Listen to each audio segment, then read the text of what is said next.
stars for that little R2 unit. He may just be the one that saves us all. I knew that droid was reliable, ever since Jasmine. This just proves it. I'm used to putting on a brave face in public for the rebellion, for my whole life really. But while those technical readouts were downloading inside, I could barely sit still. This could be our only chance. Eventually, I'm not really sure how I ended up here, at this practice range outside the barracks.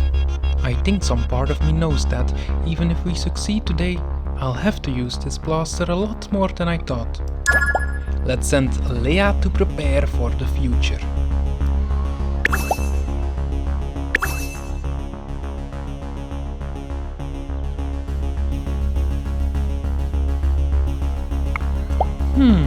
Not bad.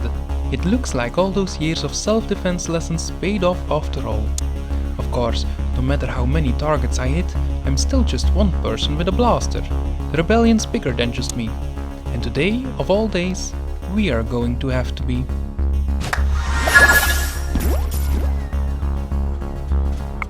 Well, I'm not the one attacking the Death Star myself, but I can make sure the ones who are have a better chance at success. I just hope that foreign boy has a good memory. Let's send Luke and Leia to meet up at the rebel base.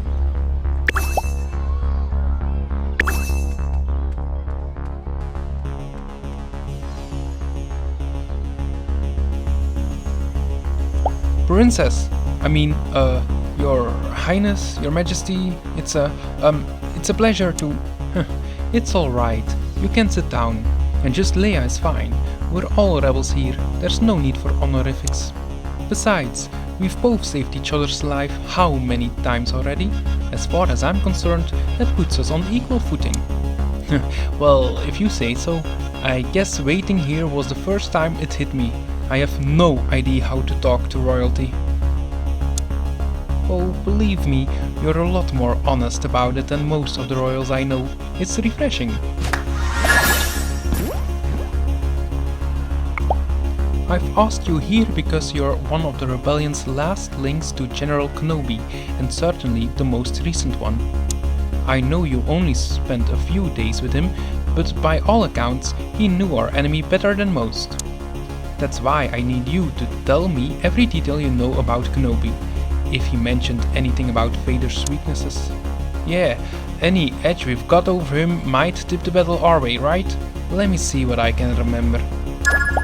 Let's send Leia and Luke to review Luke's experience.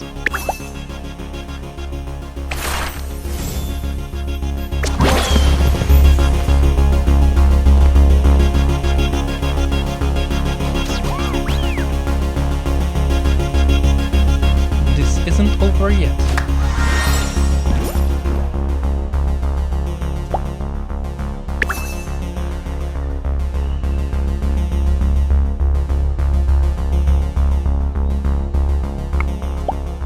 Boy, was I in a rotten mood. Me and Uncle Owen didn't always get along, but even so, I knew he was hiding something. I see. And that was the first time you heard of Obi-Wan Kenobi? Oh, not quite. I knew about Old Ben before, but I didn't connect him with Obi-Wan until I saw your recording on R2. Right, and your impression of that was... you know what? Let's skip forward a little, okay? Alright. I just hope I didn't come across as too formal over hologram.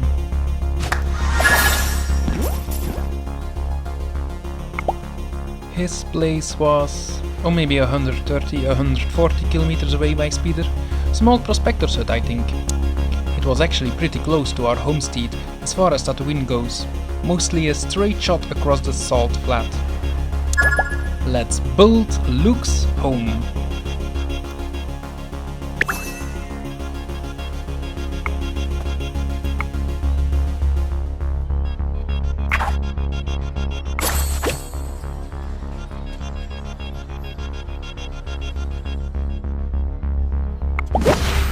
Interesting.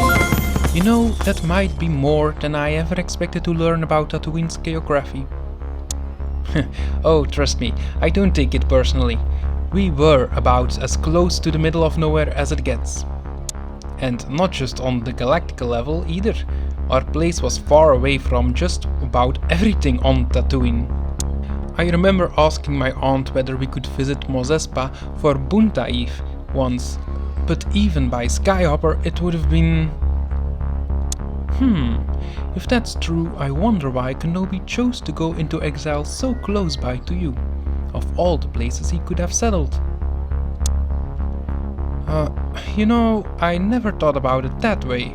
It sure was lucky though. We were halfway to Anchorhead when we spotted a crawler. At first, I thought it was sand people, but... Sand people? Oh, sorry, Tuskens, local raiders. I guess on a desert planet, everyone more or less counts as sand people. Anyway, once Obi-Wan pegged the blaster marks as Imperial, well, I think some part of me knew right away. Let's send Luke to remember returning home.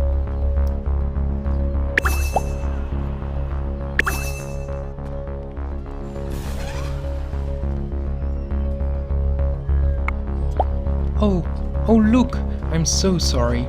I know you told me back on the Falcon, but we didn't get much of a chance to... Oh, no, it's okay. It's not okay, but I think right now I'm channeling how I feel about it into, well, this. Being here, fighting for the rebellion, I'm fighting for them too. If I can make a difference here, it will be because of what they taught me. To do all you can to stand up for the little guy. That and how to fix a evaporator with a buggy WED-15 unit, but I'm guessing that will be less useful. We did stop over for a night on the way to Mos Eisley. He didn't seem like much for small talk then, so I let him be. And then, once we got into town, well, what with everything happening all at once, we barely had time to talk, period. So I've heard. Nothing at all about Vader or the Empire then. Not unless you count the trick he pulled with the stormtroopers, I think. Let me see what I can remember. Let's send Leia and Luke to discuss Luke's escape.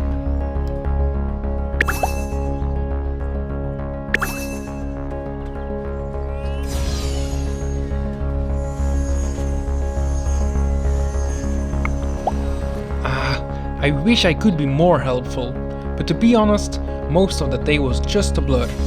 Selling the speeder, the cantina, when the Falcon was getting shot at, this dumb little part of me was saying, at least you got to see the modal notes live. So that's how distracted I was at the time. Oh, do you know the modal notes? They're kind of a local act, but... No, but thanks for the recommendation. I'm more of an Oba Dunemea fan myself. Once all this is over though, how about you lend me a music data chip or two?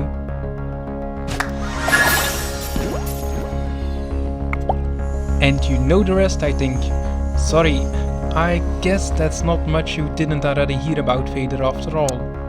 True, but that doesn't mean you weren't helpful, Luke. You were.